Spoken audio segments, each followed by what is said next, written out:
જય સિયારામ, જય Siyaram.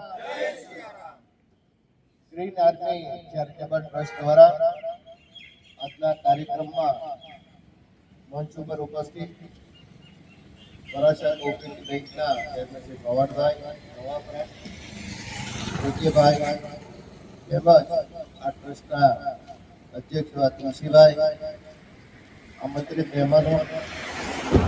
Green army ટ્રસ્ટના યુવાનો અને નવજુવાનો, આજે વીર સૈનિકોના શહીદના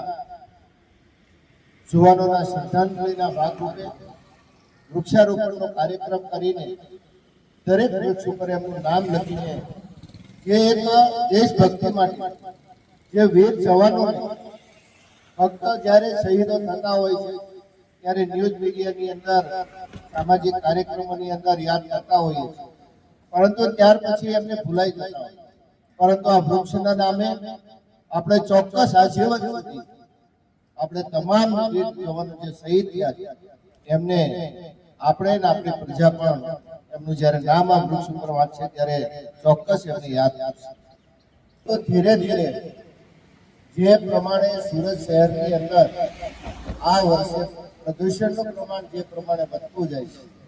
આપણે સૌએ સવારમાં ન્યૂઝ પેપરની અંદર વાંચતા હોય કે જે આપણે ફક્ત દિલ્હીની અંદર આ સમસ્યાનો સામનો દિલ્હીના લોકો કરી રહ્યા હતા, પરંતુ ધીરે ધીરે સુરત તરફ પણ વળ્યું હોય એવું આ વર્ષે આપણને લાગી રહ્યું છે। પરંતુ ગ્રીન આર્મી ટીમ દ્વારા જે પ્રમાણે સમગ્ર સુરત શહેરને પર્યાવરણથી બચાવવા માટેનું જે એક અભિયાન ચાલ્યું છે તે બદલ આપ સૌને ખૂબ ખૂબ અભિનંદન।